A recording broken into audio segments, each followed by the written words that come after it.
tandem ni Kapum Orgamin. Tapos kung gusto mong pabilisin talaga yung ano ng bunga, speed flow calcium tapos bullet and plus.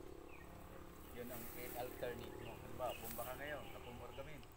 Sunod mo na bumba, palitan mo bullet and plus ka, speed flow calcium. So, kasi si bullet and plus natin, mula dito sa bulaklak, kaya niyang patibayin yung tangkay. Pati yung buka. Ito marami pang ano eh. Marami pang may pikit oh, yung hindi natuloy. Meron mga hindi natuloy oh. Pero kung ma-maintain mo na si bulletin dyan, halos lahat yan, tutok yung bulaklak na yan. Dapat kasi bumukang buka. Yung ganitong buka. Tapos pag hindi na siya tutuloy. Katulad nito. Ito, alangan na to.